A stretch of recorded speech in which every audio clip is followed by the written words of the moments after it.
Assalamualaikum warahmatullahi wabarakatuh. Selamat datang kembali di Arimbi Channel. Seperti yang teman-teman lihat di awal video tadi, ada salah satu teman kita yang mengalami kejadian kurang mengenakan karena gade PPKB di Pegadaian, di mana mobil beliau ini harus disita Pegadaian ya teman-teman. Kayak gimana sih sebenarnya cerita detailnya? Simak terus.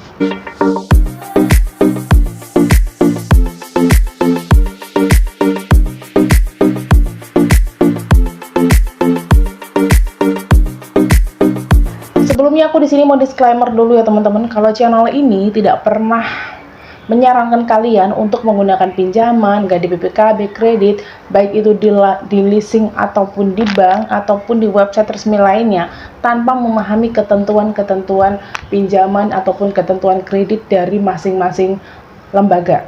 Dan channel ini juga tidak pernah menyarankan kalian untuk menggunakan pinjaman-pinjaman ilegal atau pinjaman-pinjaman yang tidak diawasi oleh OJK. Karena itulah, biasanya di setiap akhir video, aku akan menyarankan kalian untuk tetap berbijak-bijaklah menggunakan aplikasi, menggunakan website, menggunakan pinjaman apapun itu untuk menghindari segala bentuk masalah yang akan menimpa kita seperti yang teman kita alami. Jadi, salah satu teman kita itu menceritakan pengalamannya melalui kolom komentar kita ya teman-teman, di mana beliau ini mengajukan pinjaman di Pegadaian dengan jaminan PPKB mobil dan pinjamannya itu sebesar 30 juta rupiah. Setelah pengajuan di ACC, dana pun masuk ke rekening dan beliau pun membayar cicilan seperti biasa dan itu sudah berlalu beberapa bulan. Tapi karena satu dan lain hal, beliau ini terpaksa tidak bisa membayar cicilan itu dan cicilan tersebut sampai nunggak beberapa bulan. Sampai di mana akhirnya pihak Pegadaian ini mendatangi rumahnya dan mobilnya pun disita. Pegadaian memang memberikan waktu kepada beliau untuk membayar cicilannya.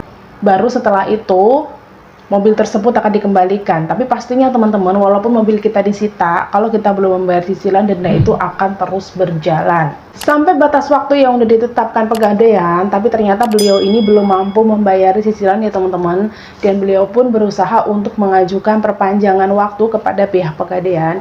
Tapi pastinya Pegadaian akan meminta biaya untuk hal ini. Adapun biayanya itu sebesar 7 juta rupiah. Tentu itu bukanlah uang yang kecil ya teman-teman, karena kalau pasti kita punya uang 1 juta, mending kita buat bayar cicilan daripada untuk membayar, dan itu hanya untuk masa perpanjangan, tidak mengurangi jumlah pinjaman. Waktu terus berjalan, begitu juga dengan dendanya yang terus bertambah.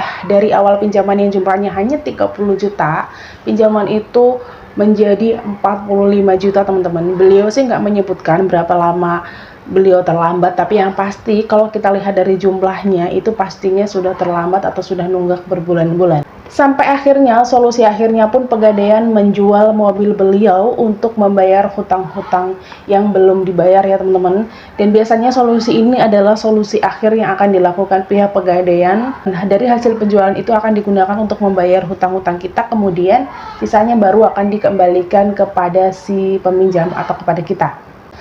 Tapi sayangnya teman-teman, mobil tersebut itu hanya terjual sebesar 45 juta, di mana menurut beliau, mobil beliau ini seharga 78 jutaan.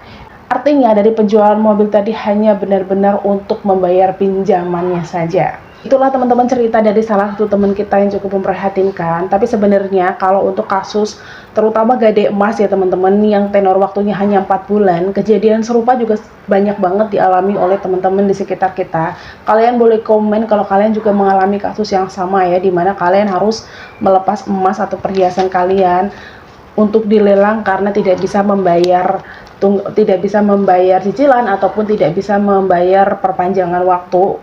Ya, solusinya memang harus merelakan barang kesayangan kita itu untuk dilelang. Karena untuk gade barang yang berupa emas itu kan memang tenor yang mereka tawarkan hanya 4 bulan, dan selama 4 bulan itu kita harus membayar sejumlah yang kita pinjam ditambah dengan biaya-biaya lainnya. Pastinya itu lebih berat ya teman-teman.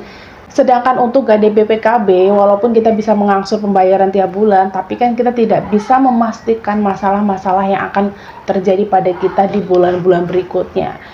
Mudah-mudahan pengalaman dari teman-teman kita itu bisa menjadi acuan buat kita ya teman-teman. Kalau pinjaman resmi aja bisa sesadis itu, apalagi dengan pinjaman-pinjaman yang ilegal. Jadi teman-teman usahakan untuk lebih bijak menggunakan aplikasi, menggunakan website, menggunakan pinjaman ataupun jenis lainnya.